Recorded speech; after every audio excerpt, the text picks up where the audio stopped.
اعوذ باللہ من الشیطان الرجیم بسم اللہ الرحمن الرحیم مولایا صلی وسلم دائما ابدا علی حبیبک خیر خلق کلہم یا رب بالمصطفیٰ بلغ مقاصدنا واغفر لنا ما مضی یا واسع الکرم۔ رسول اللہ صلی اللہ علیہ وآلہ وسلم کو تمام مہینوں میں سے شعبان کے روزے رکھنا زیادہ محبوب تھا۔ آپ صلی اللہ علیہ وآلہ وسلم شعبان کے روزوں کو رمضان المبارک کے ساتھ ملا دیا کرتے تھے۔ چینل پر آگے بڑھنے سے پہلے فیصلہ ٹی وی چینل پہ نئے آنے والے دوستوں سے ریکویسٹ ہے کہ اس چینل کو جلد از جلد سبسکرائب کریں اور 1000 سبسکرائبر کمپلیٹ ہونے میں ہمارا ساتھ دیں۔ ہم اسی طرح آپ دوستوں کے لیے بھرپور رہنمائی سے ریلیٹڈ ویڈیوز لاتے رہیں گے۔ تو آئیے دوستو ہمارے آج کے ٹاپک کی طرف۔ ایک روایت میں ام المومنین حضرت ام سلمہ رضی اللہ تعالی عنہا فرماتی ہیں، انہ لم یکن یصوم من السنۃ شہرا تاما الا شعبان یصلہ برمضان۔ حضور نبی اکرم صلی اللہ علیہ وآلہ وسلم شعبان کے سوا سال میں کسی اور مہینے کے پورے روزے نہیں رکھتے تھے، حتیٰ کہ آپ صلی اللہ علیہ وآلہ وسلم شعبان کے روزوں کو رمضان المبارک کے ساتھ ملا دیا کرتے تھے۔ ماہ شعبان کی اہمیت و فضیلت کا اس امر سے بھی اندازہ لگایا جا سکتا ہے کہ اس مہینے میں بندوں کے اعمال اللہ تعالی عز و جل کے حضور پیش کیے جاتے ہیں۔ حضرت اسامہ بن زید رضی اللہ تعالی عنہ نے بیان کیا کہ میں نے حضور نبی اکرم صلی اللہ علیہ وآلہ وسلم کی خدمت میں عرض کیا، یا رسول اللہ، میں آپ کو سب مہینوں سے زیادہ شعبان المعظم کے مہینے میں روزے رکھتے دیکھتا ہوں، اس کی کیا وجہ ہے؟ آپ صلی اللہ علیہ وآلہ وسلم نے فرمایا، یہ وہ مقدس مہینہ ہے جس سے لوگ غافل اور سست رہتے ہیں۔ رجب اور رمضان المبارک کے درمیان یہ وہ مہینہ ہے جس میں بندوں کے اعمال رب العالمین کی بارگاہ میں پیش کیے جاتے ہیں، لہٰذا میں چاہتا ہوں کہ میرے اعمال اس حال میں اٹھائے جائیں کہ میں روزے سے ہوں۔ اس حدیث مبارکہ میں خود حضور نبی اکرم صلی اللہ علیہ وآلہ وسلم نے اس ماہ کی فضیلت کا ایک راز یہ بتا دیا کہ شعبان میں ہمارے اعمال اللہ تعالی عز و جل جل جلالہ کی بارگاہ میں پیش کیے جاتے ہیں۔ جو شخص اس مہینے میں جتنے زیادہ اعمال صالحہ بجا لاتا ہے، زیادہ عبادات کرتا ہے، روزے رکھتا ہے، صدقات و خیرات کرتا ہے، اسے اتنی ہی اللہ تعالی عز و جل کی رحمت و مغفرت نصیب ہوتی ہے اور اسی قدر بارگاہ الہی سے قرب اور مقبولیت نصیب ہوتی ہے۔ ماہ شعبان میں انسان کی زندگی کے بارے میں اہم فیصلے کیے جاتے ہیں اور اس ماہ میں زندوں اور مرنے والوں کی فہرستیں تیار کر لی جاتی ہیں۔ حضرت ابو ہریرہ رضی اللہ تعالی عنہ ام المومنین حضرت عائشہ صدیقہ رضی اللہ تعالی عنہا سے روایت کرتے ہیں، حضور نبی اکرم صلی اللہ علیہ وآلہ وسلم پورا ماہ شعبان روزے رکھتے۔ حضرت عائشہ صدیقہ رضی اللہ تعالی عنہا فرماتی ہیں کہ میں نے عرض کیا، یا رسول اللہ صلی اللہ علیہ وآلہ وسلم، سارے مہینوں سے زیادہ روزے رکھنے کے اعتبار سے رمضان کے بعد آپ کو ماہ شعبان اتنا پسند کیوں ہے؟ آپ صلی اللہ علیہ وآلہ وسلم نے فرمایا، بے شک اللہ تعالیٰ اس ماہ میں اس سال مرنے والے تمام لوگوں کے نام لکھ دیتا ہے، پس میں پسند کرتا ہوں کہ جب میرا اجل لکھی جائے تو میں روزے سے ہوں۔ حضرت ابو ہریرہ رضی اللہ تعالی عنہ بیان فرماتے ہیں کہ رسول اللہ صلی اللہ علیہ وآلہ وسلم نے فرمایا، ایک شعبان سے دوسرے شعبان تک انسان کے فوت ہونے کا وقت لکھ دیا جاتا ہے۔ انسان نکاح کرتا ہے، اس کے ہاں اولاد پیدا ہوتی ہے، حالانکہ اس کا نام مردوں کی فہرست میں درج کیا جا چکا ہوتا ہے۔ حضرت عائشہ رضی اللہ تعالی عنہا بیان فرماتی ہیں، رسول اللہ صلی اللہ علیہ وآلہ وسلم شعبان کے علاوہ کسی مہینے میں اتنی کثرت سے نفلی روزے نہیں رکھتے تھے، اس لیے کہ اس مہینے میں زندوں کے نام مردوں میں لکھ دیے جاتے ہیں۔ یہاں تک کہ ایک شخص شادی کرتا ہے، جب کہ اس کا نام مردوں میں درج کر دیا جاتا ہے، اور ایک شخص حج کرتا ہے جب کہ اس کا نام مردوں میں درج کر دیا جاتا ہے۔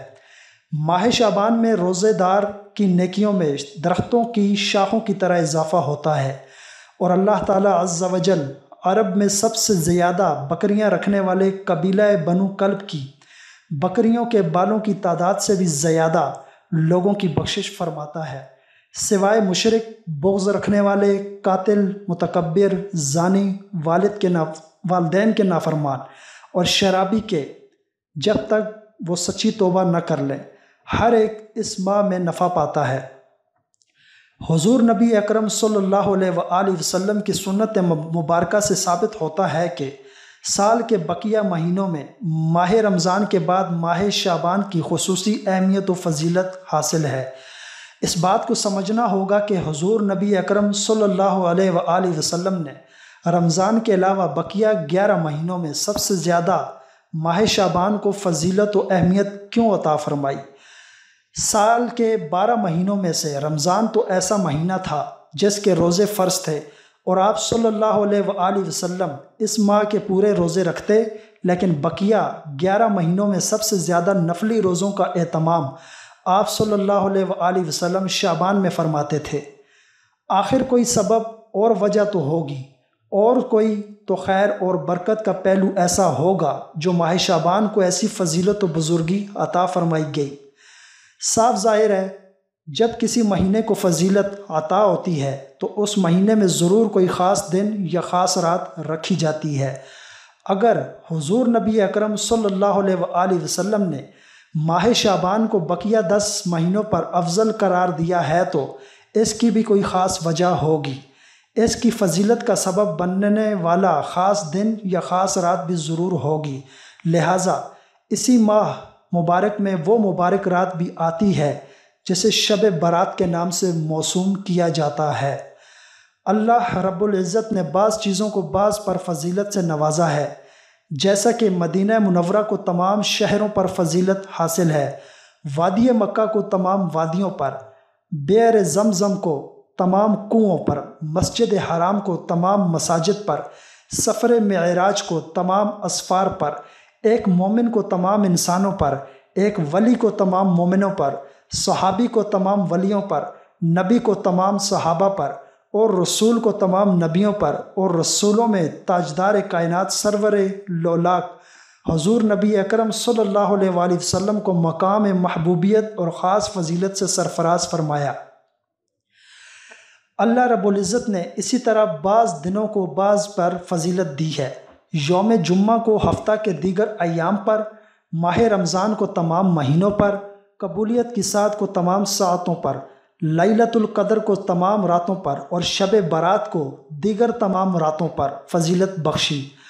احادیث مبارکہ سے اس بابرکت رات کی فضیلت و خصوصیت ثابت ہے، جس سے مسلمانوں کے اندر اتباع و اطاعت اور کثرت عبادت کا ذوق و شوق پیدا کرنے کی ترغیب ملتی ہے۔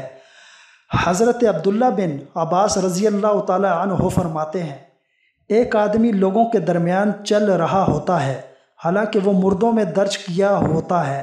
پھر آپ نے اس آیت کی تلاوت کی، انا انزلناہ فی لیلۃ مبارکۃ انا کنا منذرین فیہا یفرق کل امر حکیم، بے شک ہم نے اسے ایک بابرکت رات میں اتارا ہے، بے شک ہم ڈر سنانے والے ہیں۔ اس رات میں ہر حکمت والے کام کا جدا جدا فیصلہ کر دیا جاتا ہے۔ شیخ عبد القادر جیلانی رحمۃ اللہ علیہ غنیۃ الطالبین میں بیان فرماتے ہیں کہ جس طرح مسلمانوں کے لیے زمین پر 2 عیدیں ہوتی ہیں، اسی طرح فرشتوں کی آسمان میں 2 عیدیں ہوتی ہیں۔ فرشتوں کی 2 عیدیں شب برات اور شب قدر ہیں، اور مومنین کی عیدیں عید الفطر اور عید الاضحیٰ ہے۔ فرشتوں کی عیدیں رات کو اس لیے ہیں کہ وہ سوتے نہیں، اور مومنوں انسانوں کی عیدیں دن کو اس لیے ہیں کہ وہ رات کو سوتے ہیں۔ اللہ تعالیٰ نے شب برات کو ظاہر کیا اور شب قدر کو پوشیدہ رکھا۔ اس کی حکمت کے بارے میں کہا گیا ہے کہ شب قدر رحمت، بخشش اور جہنم سے آزادی کی رات ہے۔ اللہ تعالیٰ نے اسے مخفی رکھا تاکہ لوگ اس پر بھروسہ کر کے نہ بیٹھ جائیں، اور شب برات کو ظاہر کیا، کیونکہ وہ فیصلے، قضا، قہر و رضا، قبول و رد، نزدیکی و دوری، سعادت و شقاوت اور پرہیزگاری کی رات ہے۔